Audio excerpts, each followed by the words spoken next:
വിളിക്കുന്ന പ്രഭാഷണങ്ങൾ അവിടെ ഉണ്ടായിട്ടുണ്ട്.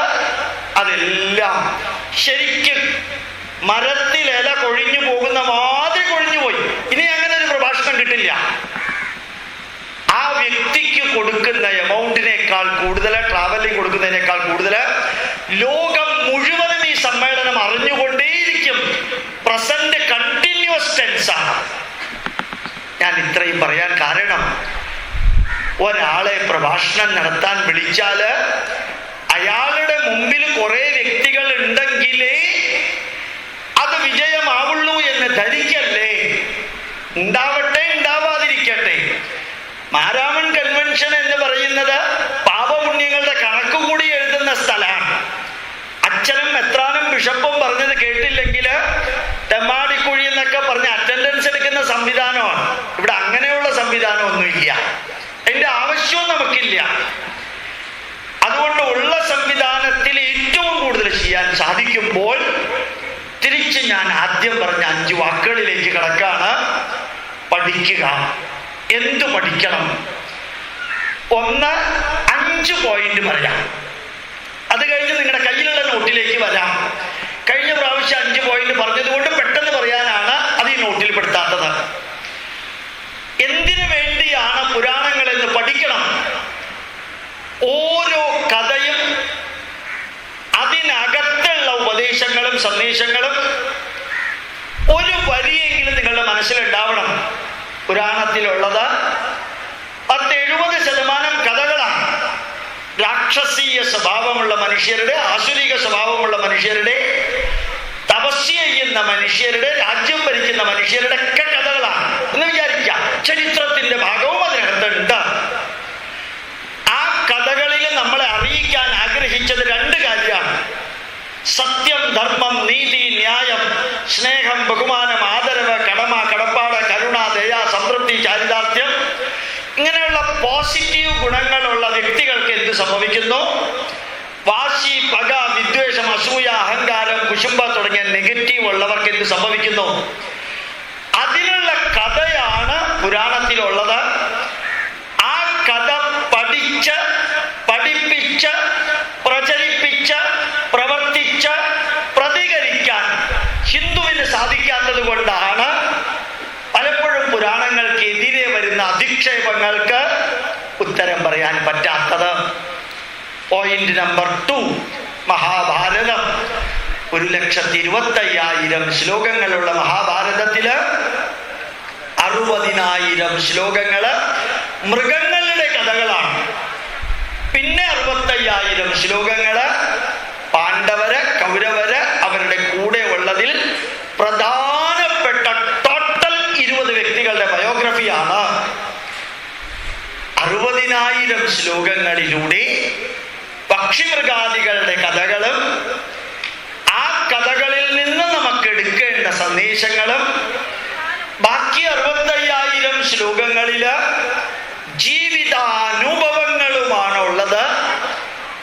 അതിൽ നിന്നും 2ാമത്തെ ലെവലിലേക്ക്, പുരാണത്തിന്റെ ലെവലിൽ നിന്ന് മുകളിലേക്ക് ഉയർന്ന വ്യക്തികള്, 1ാമത്തെ ലെവല് പുരാണത്തിന്റെ കഥയുടെ ലെവല്, 2ാമത്തെ ലെവല് മഹാഭാരതത്തിലെ കഥകളും ഈ പറഞ്ഞ 20 വ്യക്തികളുടെ ജീവിതാനുഭവങ്ങളും ചേർത്ത് അവരെ പോലെ ജീവിച്ചാൽ അവർക്കുണ്ടായ അനുഭവം നമുക്ക് ഉണ്ടാവുമെന്ന് പഠിപ്പിച്ച് പ്രചരിപ്പിച്ച് പ്രവർത്തിക്കാൻ എത്ര മിനിറ്റ് വേണമെന്നൊന്ന് ചിന്തിച്ചു നോക്കാം. ശരിക്കും ധർമ്മപുത്രർ ആരായിരുന്നു? കുറേ പേർക്കറിയാം. ശകുനി ആരായിരുന്നു? ഗാന്ധാരി ആരായിരുന്നു? ധൃതരാഷ്ട്രര്. അവരുടെ ജീവിതം ചരിത്ര പുരുഷന്മാരാണ്, കഥാപാത്രങ്ങളല്ല. അവരുടെ ജീവിതാനുഭവങ്ങള് അതൊന്നൊരു 10-20 പേർക്ക് പറഞ്ഞു കൊടുക്കാൻ സാധിച്ചാൽ, വീണ്ടും ഞാൻ ആവർത്തിക്കുന്നു, ഭക്തിയുടെ മിക്സ്ചർ ചേർത്തിട്ടല്ല, യുക്തിയുടെ മിക്സ്ചർ ചേർത്തിട്ട് വ്യക്തിക്ക് ഉപയോഗിക്കാൻ പാകത്തിന്, വ്യക്തി, യുക്തി, ഭക്തി അങ്ങനെ പറഞ്ഞു കൊടുത്താൽ ഈ മഹാഭാരതത്തിന്റെ മഹത്വം മനസ്സിലാക്കാൻ സാധിക്കും. 3ാമത്തെ പോയിന്റ്, 24,000 ശ്ലോകങ്ങളിലൂടെ ശ്രീരാമനുമായി ബന്ധപ്പെട്ട 20 വ്യക്തികളുടെ പ്യുവർ ബയോഗ്രഫി മാത്രമാണ് രാമായണത്തില്. രാമായണത്തിൽ കഥയേ ഇല്ല, കഥാപാത്രങ്ങളും ഇല്ല, ചരിത്ര പുരുഷന്മാരും.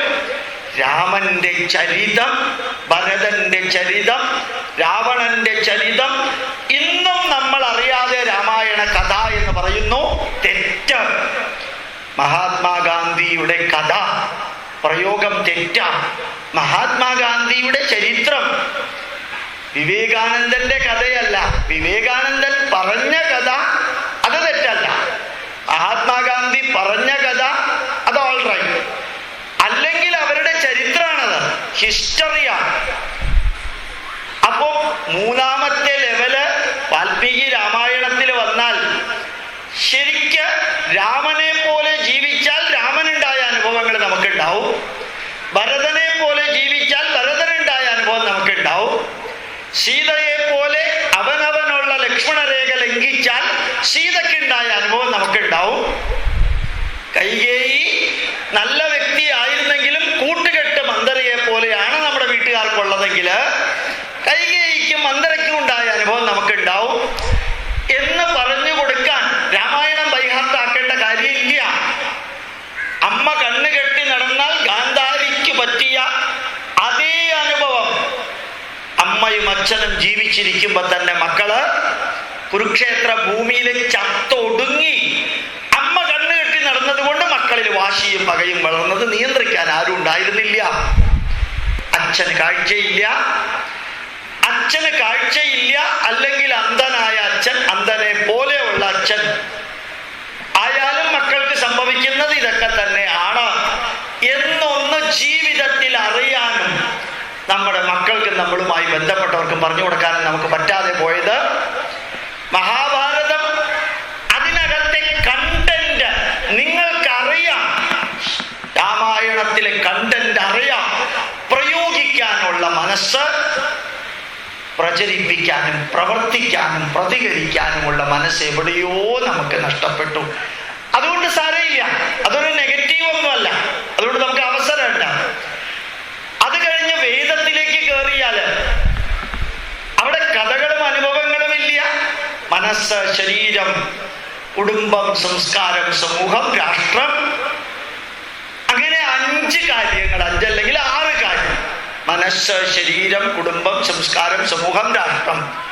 6 എണ്ണത്തിന് സ്ഥിരവും ശാശ്വതവുമായ നന്മ വരുത്താനുള്ള ഉപദേശങ്ങൾ മാത്രമാണ് വേദത്തിലുള്ളത്. അടുത്ത കാലത്ത് തിരുവനന്തപുരത്ത്, അടുത്ത കാലത്ത് വെച്ചാൽ വെള്ളിയാഴ്ച വൈകുന്നേരം, വ്യാഴാഴ്ച വൈകുന്നേരം, കഴിഞ്ഞ വ്യാഴാഴ്ച RSSന്റെ ഒരു വലിയ മീറ്റിംഗ് ഉണ്ടായിരുന്നു. ഞാൻ അവരോട് പറഞ്ഞത്, നിങ്ങളിൽ കുറച്ചുപേരെങ്കിലും വേദം വായിക്കാൻ പഠിക്കൂ, ബൈഹാർട്ട് പഠിക്കണ്ട. നിങ്ങൾ പഠിച്ചാൽ ആ ഡിസിപ്ലിനില് കുറെ അത് സ്പ്രെഡ് ചെയ്യും. 8000 പേരെ ഞാൻ വേദം പഠിപ്പിക്കുന്നുണ്ട്. എൻ്റെ സ്കൂളിൽ 1080 കുട്ടികൾ വേദം പഠിക്കുന്നുണ്ട്. ഏത് വേദത്തിന്റെ, ഋഗ്വേദം, യജുർവേദം, അഥർവവേദം കൊടുത്താൽ അവർ ആ പുസ്തകം നോക്കി വായിക്കും. നേരത്തെ വായിച്ചിട്ട് പരിചയം ഇല്ലെങ്കിലും പോലും വായിക്കും. വായിക്കാൻ പഠിക്കണം, പഠിപ്പിക്കണം. പക്ഷെ പ്രതികരണം വളരെയധികം പഴുത്ത് താഴെ വീണാൽ കൂഴച്ചക്കയ്ക്ക് എന്ത് സംഭവിക്കോ അതേപോലെ ആയിരുന്നു പ്രതികരണം. പഴച്ചക്ക മോളിൽ നിന്ന് താഴത്തേക്ക് വീണാൽ എന്ത് സംഭവിക്കും പഴുത്തതിന് ശേഷം, അതേപോലെയായിരുന്നു. ഞാൻ പറഞ്ഞു, ഞാൻ പഠിപ്പിക്കാൻ വരാൻ തയ്യാറാണ്, ദൂരം നോക്കണ്ട. 2.5 മണിക്കൂർ പ്രിന്റഡ് നോട്ട് കയ്യിൽ കൊടുത്ത് ക്ലാസ് എടുക്കാൻ തയ്യാറാണ്. ഞാൻ നിങ്ങളോട് പറയുന്നു, നമ്മളല്ലാതെ വേദം പിന്നെ ആരാ വായിക്കുക, ആരാ പഠിക്കുക? മറ്റു മതസ്ഥരുടെയൊക്കെ വിട്ടേക്ക. കഴിഞ്ഞ തലമുറ നമുക്ക് പറഞ്ഞു തന്ന വേദാലാപന രീതി ഇന്നും ഭാരതത്തിലുണ്ട്. ഈ തലമുറ കഴിഞ്ഞാൽ അടുത്ത തലമുറയിൽ എത്തിക്കാൻ ആൾക്കാരില്ല. ഉറപ്പിച്ചെനിക്കറിയാം. 43 വർഷം മുടങ്ങാതെ വേദം വായിക്കുന്നവർ ഇന്ത്യയിൽ ആരെങ്കിലും ഉണ്ടെങ്കിൽ ഒരാൾ ഗോപാലകൃഷ്ണൻ, ഞാൻ കഴിഞ്ഞ പ്രാവശ്യം പറഞ്ഞു. ഇന്നും മുടങ്ങിയിട്ടില്ല, ലോകത്തിൽ എവിടെയാണെങ്കിലും മുടങ്ങാറുമില്ല. അതുകൊണ്ട് ആ വേദത്തിലെ സന്ദേശങ്ങൾ പഠിച്ച് പഠിപ്പിച്ച് പ്രചരിപ്പിച്ച് പ്രവർത്തിച്ച് പ്രതികരിക്കാൻ അത് ബ്രാഹ്മണർക്ക് മാത്രമേ ഉള്ളൂ എന്ന് പറഞ്ഞിരുന്ന കാലത്ത് ഒരു ചോദ്യം ചോദിച്ചാൽ മതിയായിരുന്നു. മത്സ്യഗന്ധി എന്ന മുക്കുവ സ്ത്രീയുടെ ഗർഭത്തിൽ ജനിച്ച കൃഷ്ണദ്വൈപായനൻ എന്ന വേദവ്യാസനാണ് വേദത്തെ 4 പകുത്തതെങ്കിൽ എനിക്കത് വായിച്ചൂടെ എന്ന് ചോദിക്കാൻ ഹിന്ദുവിന് സാധിച്ചില്ല. അതുകൊണ്ടാണ് ഇപ്പോഴും അതിനെതിരെ പലരും പറഞ്ഞുകൊണ്ടിരിക്കുന്നത്. അതുകൊണ്ട് പുരാണത്തിലെ കഥകള്, അതിനകത്തുള്ള അനുഭവങ്ങള്, അതിലെ ഉപദേശങ്ങള്, മഹാഭാരതത്തിലെ കഥകളും അനുഭവങ്ങളും അതിനകത്തുള്ള സന്ദേശങ്ങള്, വാൽമീകി രാമായണത്തിലെ കഥകളില്ല, അനുഭവങ്ങളിൽ നിന്നുള്ള സന്ദേശങ്ങള്, വേദത്തിലെ വ്യക്തി അധിഷ്ഠിത അനുഭവങ്ങളില്ല, കഥകളില്ല, ഉപദേശങ്ങള്, ഉപനിഷത്തിലെ സമുജ്വലമായ സന്ദേശം, ജീവിത സന്ദേശം, അനുഭവത്തിന്റെ വെളിച്ചത്തിലും ജീവിതത്തെ ധന്യമാക്കുന്ന ജീവിത യാഥാർത്ഥ്യങ്ങളാണ് ഉപനിഷത്തിലുള്ളത്. ഒരു 10 വരി ഉപനിഷത്ത്, ഏറ്റവും ചുരുങ്ങിയത് ഈശാവാസ്യ ഉപനിഷത്തിലെ 18 മന്ത്രം, യജുർവേദത്തിന്റെ 40-ാം അധ്യായമായ ഈശാവാസ്യ ഉപനിഷത്തിന് ശ്രീനാരായണ ഗുരുദേവൻ ഉൾപ്പെടെ പദാനുപദം വ്യാഖ്യാനം നൽകിയത്. 18 മന്ത്രം ഒറ്റ സ്ട്രെച്ചിൽ ഇരുന്നാൽ 15 മിനിറ്റ് മതി വായിക്കാൻ. ഒരു 5 പ്രാവശ്യം വായിച്ചാൽ അർത്ഥം മനസ്സിലാവും, നല്ലോണം മനസ്സിലാവും. വേദമന്ത്രമാണ്. അപ്പൊ 5 പോയിന്റ് അത് പഠിച്ച് പുരാണത്തിലെ കഥകള്, മഹാഭാരതം, രാമായണം, വേദം, ഉപനിഷത്തുകള് പഠിച്ച് പഠിപ്പിച്ച് പ്രചരിപ്പിച്ച് പ്രവർത്തിച്ച് പ്രതികരിക്കാൻ സാധിക്കാം. അടുത്തത്, അത് നോട്ടിലുണ്ട്, നിങ്ങളുടെ കയ്യിൽ ഇപ്പൊ തന്നിരിക്കുന്ന നോട്ടിലുണ്ട്. അതൊന്ന് തുറക്കാം.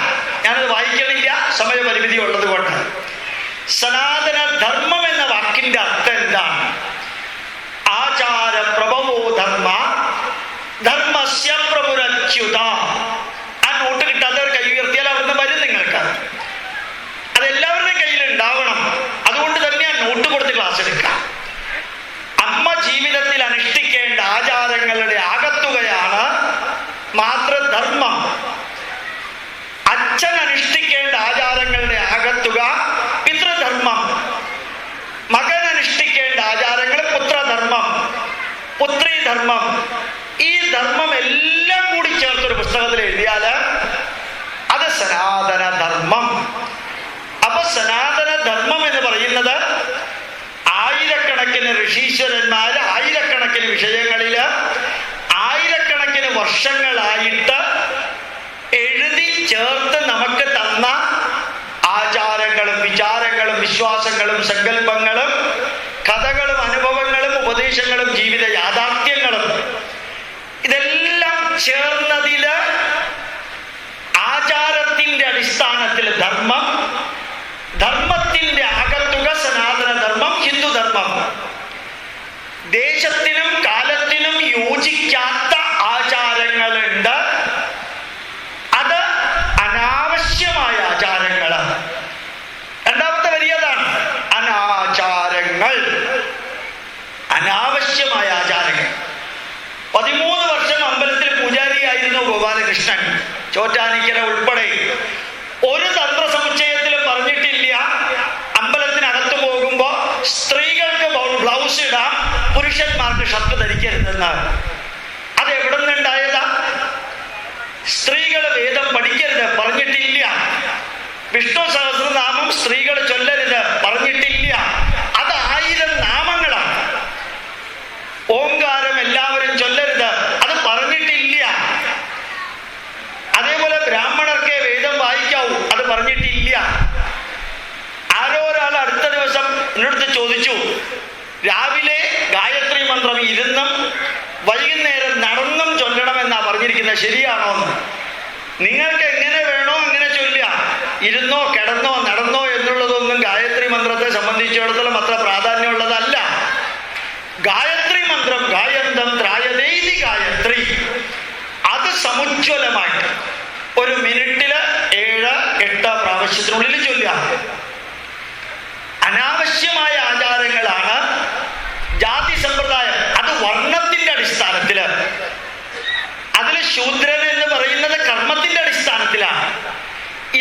പിണറായി വിജയന്റെയും VS അച്യുതാനന്ദന്റെയും ഊണ് കഴിച്ച പ്ലേറ്റ് കഴുകുന്നവരുണ്ട് അതിനകത്ത്, കക്കൂസ് കഴുകുന്നവരുണ്ട് സെക്രട്ടേറിയറ്റിനകത്ത്, അടിച്ച് തോർത്തുന്നവരും തോർത്തുകൊണ്ട് ക്ലീൻ ചെയ്യുന്നവരും അതേ പ്രവൃത്തി ചെയ്യുന്നവരുണ്ട്.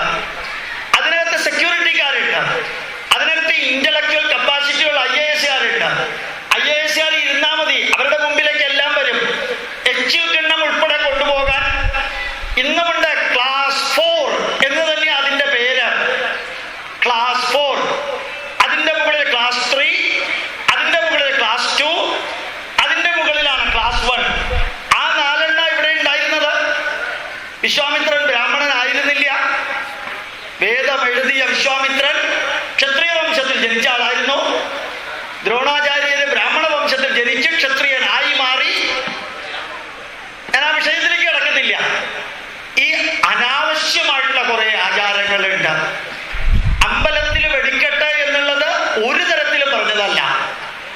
86 വർഷങ്ങൾക്ക് മുമ്പ് ആദ്യമായിട്ട് വെടിക്കെട്ട് ഉണ്ടായത് കൊല്ലത്തെ പുറ്റിങ്ങല്. അന്നും ആക്സിഡന്റ് ഉണ്ടായി, ഇപ്പോഴും ആക്സിഡന്റ് ഉണ്ടായി. ആദ്യത്തെ വെടിക്കെട്ട. അതിനു മുമ്പ് വെടിക്കെട്ട് ഉണ്ടായിരുന്നില്ലല്ലോ. അതെങ്ങനെ ഇതിനിടയ്ക്ക് ചേർത്തത്?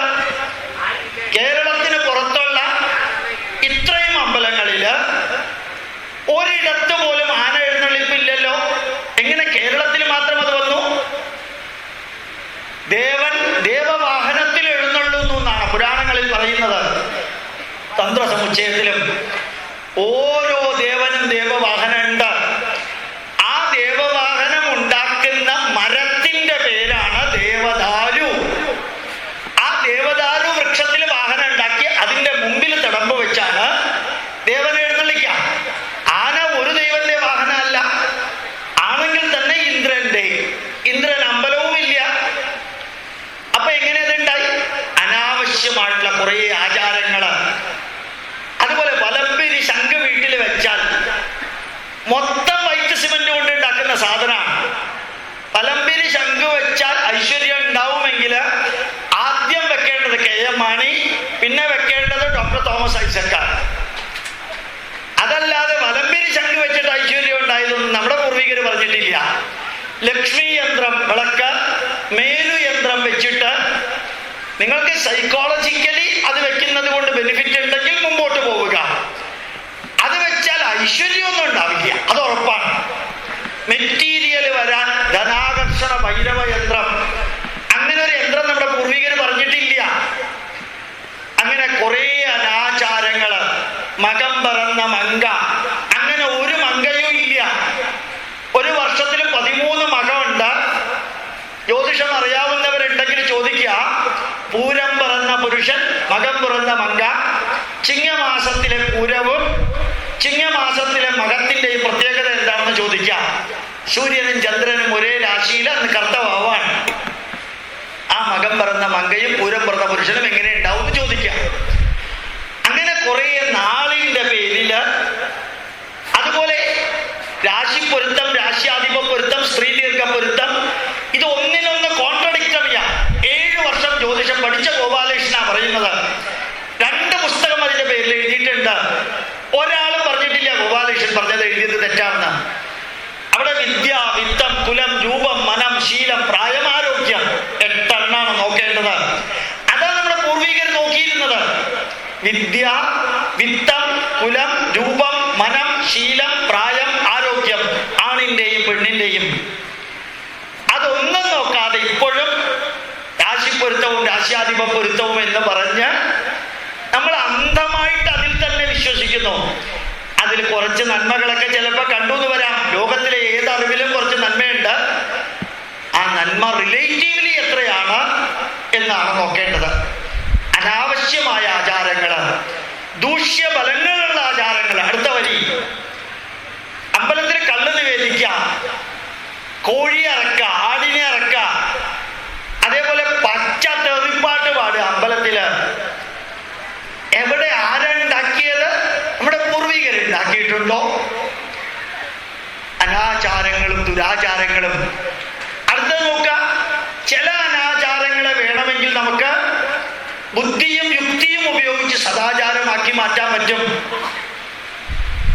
തീരെ സുഖമില്ലാത്ത ഒരു വ്യക്തിക്ക് അമ്പലത്തിൽ ജപിച്ചു കൊണ്ടുവന്ന ഒരു ചരട് കെട്ടിയാൽ ഇനി പേടിക്കൊന്നും വേണ്ടാട്ടോ, ഈ ചരട് നിങ്ങളുടെ മനസ്സിന് ഒത്തിരി ആത്മവിശ്വാസം തരും.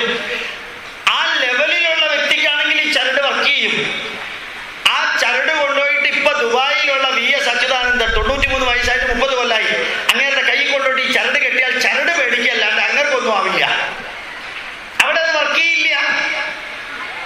അതുകൊണ്ട് ചില സ്ഥലത്ത് നമുക്ക് ഉപയോഗിക്കാം, അത് തെറ്റുമല്ല.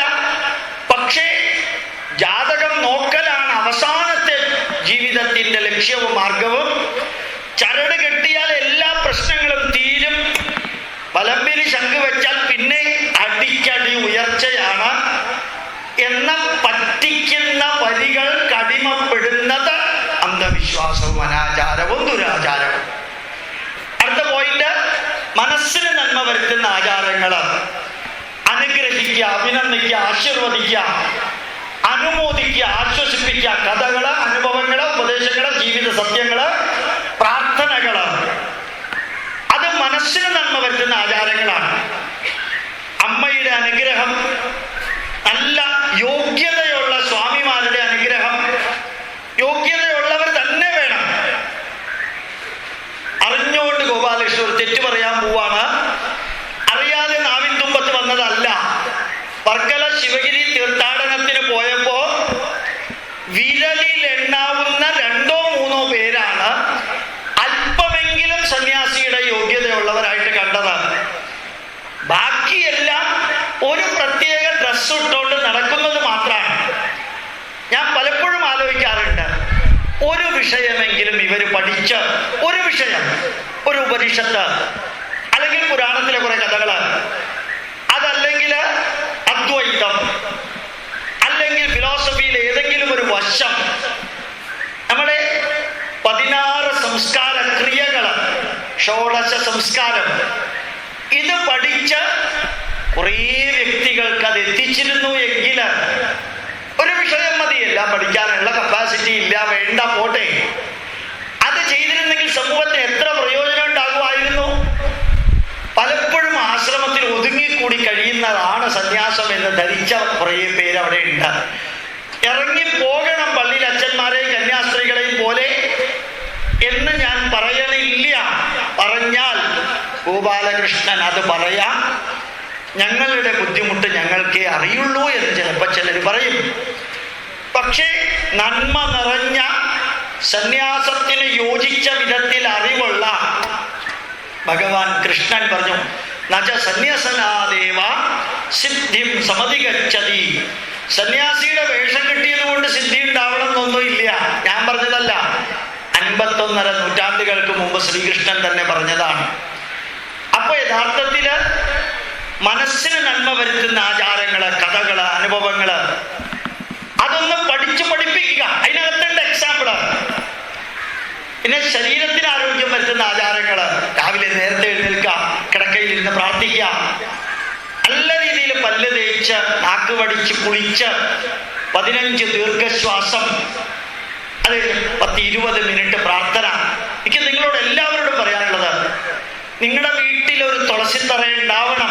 ഒരു ചെടിച്ചട്ടിയിലെങ്കിലും തുളസിത്തറ കിഴക്ക് വശത്ത് പറ്റുമെങ്കിൽ, അല്ലെങ്കിൽ സൗകര്യമുള്ളത് എവിടെയോ അവിടെ. നിർബന്ധമായും 20 മിനിറ്റ് രാവിലെ വൈകുന്നേരം വിളക്ക് കത്തിച്ച് പ്രാർത്ഥിക്കണം. നിർബന്ധമായി. നിങ്ങളുടെ പ്രായമോ അക്കാഡമിക് ക്വാളിഫിക്കേഷനോ ഒക്കെ മാറ്റുക. അതേപോലെ നിങ്ങളുടെ വീട്ടുകാരെയും ഈ 20 മിനിറ്റ് പ്രാർത്ഥന, അതില് 21 പ്രാവശ്യം ഗായത്രി മന്ത്രം നിർബന്ധമായിട്ട് എപ്പോ സാധിക്കുന്നോ അപ്പോ. എന്തൊരു മാറ്റാ നിങ്ങളുടെ വീട്ടിലുണ്ടാവാറിയോ. വടക്കോട്ട് തലവെച്ച് കിടക്കരുത്, അത് അന്ധവിശ്വാസമല്ല.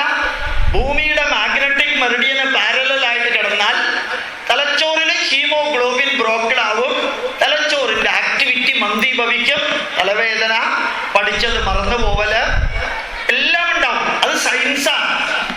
5:30 മുമ്പ് എഴുന്നേൽക്കണം, സയൻസാണ്. ബ്രെയിൻ ഒപ്റ്റിമം ആക്റ്റീവായ സമയം. കിടക്കയിലിരിക്കണം, സയൻസാണ്.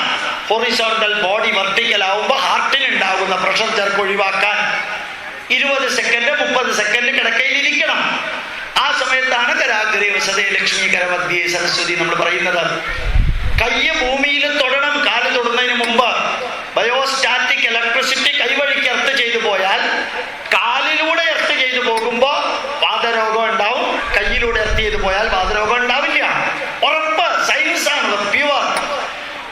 ഒരു 21 ഗായത്രി മന്ത്രം തലച്ചോറിനും മനസ്സിനും ക്ലീൻ. 15 പ്രാവശ്യം ദീർഘശ്വാസം ലങ്സ് ക്ലീൻ ആക്കാൻ. ബെഡ് കോഫി ഒഴിവാക്കാം, അല്ലെങ്കിൽ വായിലൂടെയുള്ള അബ്നോർമൽ കാര്യങ്ങൾ അകത്തേക്ക് പോകും. പ്രാർത്ഥന കഴിഞ്ഞ് സാധിക്കുമെങ്കിൽ 2 or 3 സൂര്യ നമസ്കാരം. 186 മൂവബിൾ ജോയിന്റും ഹാർമോണിയസ് എക്സർസൈസിന് വിധേയമാക്കുന്ന കിങ് ഓഫ് ദി എക്സർസൈസസ് എന്ന് പേരുള്ള സൂര്യ നമസ്കാരം. ബ്ലഡും ശരീരത്തിലെ മസിൽസും ക്ലീൻ ആക്കല്. അത് കഴിഞ്ഞൊരു 10 മിനിറ്റ് ഇരുന്ന് 6-നും 8-നും ഇടയ്ക്ക് 4, 5, 6 ഗ്ലാസ് പച്ചവെള്ളം കുടിക്കാം. ജലപാന വ്രതം. ബ്ലഡ് പക്ക ക്ലീൻ ആവും. ഒരസുഖവും വരില്ല. ഒരു മെഡിക്കൽ സെന്ററിലും പോവേണ്ടി വരില്ല. ഭക്ഷണത്തിന് മുമ്പ് ഒരു പ്രാർത്ഥന, സലൈവറി ഗ്ലാൻഡ് ആക്റ്റീവ് ആകാൻ.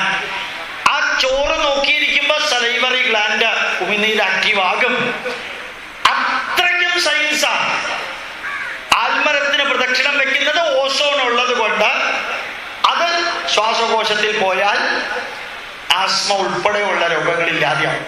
ശ്രീകോവിലിൽ നിന്ന് വരുന്ന പ്രകാശ ഊർജം കണ്ണിന്, ക്ഷേത്രത്തിലെ മണിനാഥം, മന്ത്രം, ഇടയ്ക്ക, പഞ്ചവാദ്യം, അതുപോലെ അഷ്ടപതി ചെവിക്ക്, ക്ഷേത്രത്തിലെ സുഗന്ധം മൂക്കിന്, ക്ഷേത്രത്തിൽ നിന്ന് ലഭിക്കുന്ന തീർത്ഥം പ്രസാദം, അതുപോലെ തന്നെ തിരുമധുരം അപ്പമട നാക്കിന്, കളഭം കുങ്കുമം ചന്ദനം ഭസ്മം ത്വക്കിന്, ചെവി, കണ്ണ്, മൂക്ക്, നാക്ക്, ത്വക്ക്. ഇതിനെ എനർജൈസ് ചെയ്യാനാണ് അമ്പലത്തിലേക്ക് പോകുന്നത്. ഭക്തന്റെ പാപം ഈശ്വരന്റെ തലയിൽ കെട്ടിവെക്കാനല്ല. പാപം ട്രാൻസ്ഫറബിൾ അല്ല. എനിക്ക് വേണ്ടി യേശുദാസ് അല്ല, യേശു ക്രിസ്തുവും മരിക്കില്ല. എനിക്ക് വിശപ്പുണ്ടെങ്കിൽ യേശു ക്രിസ്തു ഉണയിച്ചാൽ മതിയോ? എനിക്ക് ദാഹിക്കുന്നുണ്ടെങ്കിൽ യേശു ക്രിസ്തു വെള്ളം കുടിച്ചാൽ മതിയോ? എനിക്ക് കയ്യിൽ വേദന ഉണ്ടെങ്കിൽ യേശു ക്രിസ്തുവിന്റെ കയ്യിൽ മരുന്ന് വെച്ചാൽ മതിയോ? നീ അഥവാ ഞാൻ പാപം ചെയ്തിട്ടുണ്ടെങ്കിൽ ആ പാപത്തിന് പകരം വഴിയെ കൂടെ പോകുന്ന ഒരാളെ ആ കുരിശിലേറ്റിയ എന്തൊരു മണ്ടത്തര. ഉദിച്ചൈതന്യ പറഞ്ഞ മാതിരി ആ പുസ്തകം ഇപ്പോഴും പഠിച്ചുകൊണ്ട് കുറെ പേര് ഇരിക്കുന്നുണ്ടല്ലോ ദൈവമേ എന്നാ ചിലപ്പോ തോന്നുക. ആ യേശു ക്രിസ്തുവിനെ ആണിയടിച്ച് അതേ കുരിശ് നെഞ്ചത്തിട്ടുകൊണ്ട് നടക്കാം. എന്തൊരു വേദനാജനകമാണ്. ആ യേശു ക്രിസ്തുവിന്റെ ശരീരം അപ്പവും യേശു ക്രിസ്തുവിന്റെ ചോര വീഞ്ഞുമാണിട്ട് കുടിക്കാം. ഞാൻ ആരാധിക്കുകയും ബഹുമാനിക്കുകയും ചെയ്യുന്ന വ്യക്തിയുടെ ശരീരവും ചോരയും തിന്ന. എനിക്ക് തോന്നുന്നു ഈ മൈക്ക് പുറത്ത് വെച്ചിട്ടുണ്ട്, കുറച്ച് ക്രിസ്ത്യാനികളെങ്കിലും ഇത് കേൾക്കട്ടെ എന്ന് പ്രാർത്ഥിക്കുക. ഞാൻ ആലോചിച്ച് നോക്കാം. ആ കുരിശിൽ തൂങ്ങിക്കിടക്കുന്ന കർത്താവിന്റെ മുമ്പിൽ നിന്നുകൊണ്ടാണ് കർത്താവ് എന്റെ പാപവും കൂടി നിന്റെ തലയിൽ വെക്കണമെന്ന് പറയുന്നത്. അങ്ങേരുടെ പാപം കൊണ്ടാ പാവം കരഞ്ഞുകൊണ്ട് തലയിൽ ചോര വന്നുകൊണ്ട് അവിടെ കിടക്കുന്നേ. എന്റെയും കൂടി വെക്കുന്നത്. യേശു ക്രിസ്തു മനുഷ്യന്റെ പാപത്തിന് വേണ്ടിയാണ് കുരിശിലേറിയതെങ്കിൽ കുരിശിലേറിയതോടുകൂടി പാപം തീർന്നില്ലേ? പിന്നെ എന്തിനാ ഇവർ അങ്ങോട്ടും ഇങ്ങോട്ടും പാപികളെ എന്ന് വിളിക്കുന്നേ? അതിനുത്തരം ഇപ്പോഴും ഇല്ല. ഞാൻ വിഷയം മാറിപ്പോയതല്ല. ഇതുപോലൊരു വീക്ഷണമല്ല ഹൈന്ദവ ക്ഷേത്രത്തില്.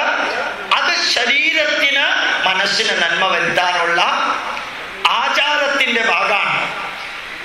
അതേപോലെ അടുത്ത പോയിന്റ് കുടുംബ ബന്ധം ദൃഢമാക്കാനുള്ള ആചാരം. നമ്മുടെ ഭാര്യാഭർത്തൃ ബന്ധം ശരിക്ക് ഏത് കർമ്മത്തിലും ഭാര്യയും ഭർത്താവും ഒരുമിച്ചിരിക്കാം. അവർക്ക് ജനിക്കുന്ന കുട്ടികൾക്ക് 16 സംസ്കാരങ്ങളാണുള്ളത്. 12 ലക്ഷം തരത്തിലുള്ള ജന്തുക്കളില് ഒരു ജന്തുവായ മനുഷ്യനിൽ നിലനിൽക്കാൻ സാധ്യതയുള്ള മൃഗീയ വാസനകള് ഇല്ലാതെയാക്കാൻ സംസ്കരിച്ചെടുക്കലാണ് ഈ 16 സംസ്കാരങ്ങള്. ഗർഭാധാനം